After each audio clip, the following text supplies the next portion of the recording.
Buenas noches, docente y compañeros. En esta tarde voy a hablarles sobre los efectos de los acuerdos comerciales en la política arancelaria ecuatoriana. Este es un análisis desde la perspectiva del derecho aduanero y el derecho tributario. También tenemos que tener en cuenta que lo importante dentro de estos política arancelaria está la fijación del arancel. Este trasciende su función recaudadora tradicional, convirtiéndose en un mecanismo estratégico que balancea los compromisos de integración económica con los principios constitucionales ecuatorianos. Dentro de las funciones estratégicas tenemos una protección local, porque equilibra la simetría del mercado frente a la competencia internacional, protegiendo así la industria nacional y corrigiendo eh, distorsiones que hubiera con los subsidios de otros países. También contribuye como parte de los ingresos fiscales, aportan recursos al tesorero público, son derechos que continúan siendo una fuente fundamental para financiar servicios y bienes públicos del Estado.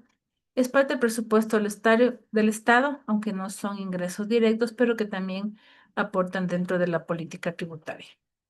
También tenemos una función de política comercial porque guía el patrón de consumo y de inversión promoviendo las materias primas mediante aranceles diferidos que desincentivan la importación excesiva en cuanto a los bienes de lujo. Dentro de los principios constitucionales en relación a la política aduanera tenemos la legalidad y la reserva de ley, que dentro de la Constitución le atribuye a la política comercial a la función ejecutiva por lo que este delega la ejecución técnica al Comité de Comercio Exterior, que es el COMEX. Se respeta el principio de legalidad mediante la modalidad de una reserva de ley, pero que tiene una atenuación técnica, que no requiere un proceso legislativo ordinario para poder ajustar las tarifas a las necesidades que tenga. También el principio de equidad, progresividad y eficiencia. La equidad es de una manera horizontal porque manifiesta la exención, reducción de tarifas para bienes esenciales y productivos, mientras que los productos terminados se enfrentan a aranceles mayores. La eficiencia exige que aduanas implemente aranceles mediante procesos automatizados, como en el caso de Guapas, para prevenir retrasos injustificados dentro del comercio. Dentro de los acuerdos internacionales también tenemos a nivel multilateral la OMC, que también regula límites máximos para los aranceles. A nivel regional tenemos la CAN, que está formado por Bolivia, Colombia, Perú y Ecuador, donde hay un mercado libre de aranceles mutuos entre este derecho comunitario. Tenemos nivel bilateral, como es los tratados de libre comercio, que tenemos acuerdos con Europa, con Reino Unido, China, entre otros, que requieren la eliminación paulatina de los gravámenes arancelarios. Estos compromisos de alguna manera alteran permanentemente la capacidad del país para legislar los tributos del comercio exterior, puesto que los dos acuerdos internacionales están sobre incluso la misma Constitución, por lo que no es fácil que dentro de la política o potestad tributaria se pueda establecer mecanismos para ajustes de estos tributos, sino que se debe tomar en cuenta lo establecido a nivel de los tratados internacionales. Dentro de los mecanismos de aplicación tenemos, como ya se dijo anteriormente, que estos tratados limitan de alguna manera el accionar del Estado, tanto en lo que tiene que ver con la desgravación obligatoria o consolidación de aranceles de acuerdo a lo que establece la OMC y otras reglas de origen estrictas como las de la CAN. Estos mecanismos exigen verificar la transformación sustancial para aplicar los beneficios suprimiendo potestades que incrementen unilateralmente los gravámenes. Dentro de las tensiones estructurales tenemos la soberanía versus la supranacionalidad, que se ha indicado que las decisiones, por ejemplo, que establecen la CAN, son de aplicación directa y prevalecen sobre cualquier normativa internacional.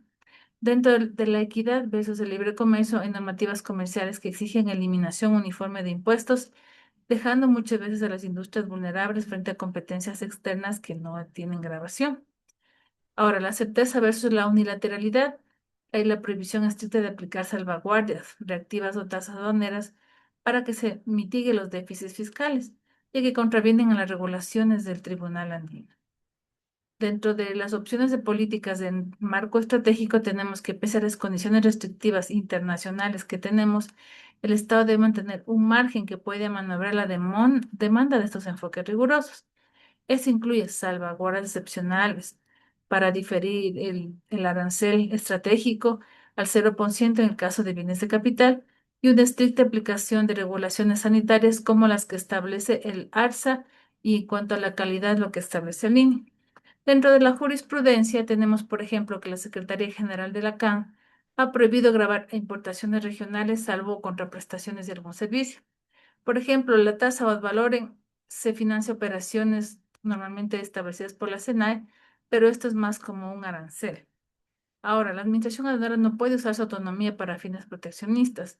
Por ejemplo, si bien se tiene potestad de regular tasas, como ocurrió en el caso ecuatoriano, que aduana fijó una tasa aduanera, pero no estaba claramente establecida la naturaleza de esta tasa, es decir, si esta tasa a la final iba a dar una contraprestación de un servicio a los contribuyentes, por lo que finalmente fue derogada, pero hubo muchos contribuyentes que en esos años, hablemos 2017 y 18, sí pagaron esa tasa aduanera, por lo que realizaron varias impugnaciones que hasta la fecha de hoy siguen todavía dentro de su curso de proceso contencioso para que puedan ser emitidos sentencia.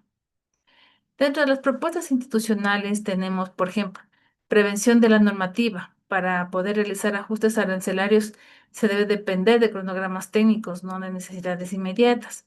Un control posterior que permita hacer gestiones de riesgo e inteligencia de la SENAE para compensar muchas veces las caídas indirectas mediante auditorías precisas de algunos contribuyentes. Interpretación armónica, aplicar también tratados bajo el principio Pacta Sunt Servanda para evitar regulaciones locales que sean barreras no arancelarias. Y el diferimiento estratégico, fijar, por ejemplo, el gravamen al 0% para tecnologías extranjeras que condicionan obligatoriamente la innovación productiva para generación del empleo. La visión a futuro en aduana es que la normativa ecuatoriana debe abandonar su rol puramente fiscalista y transitar hacia un modelo moderno que facilite el comercio dinámico eficaz. El comercio global, la eficiencia aduanera radica en la gestión de riesgos, eh, la interoperabilidad técnica para proteger al Estado sin sacrificar la integración económica. Por eso es muy importante, por ejemplo, realizar estos convenios internacionales con tecnología que no entre con arancel, pero que al final esto traiga un beneficio para el crecimiento del país. Muchas gracias por su atención.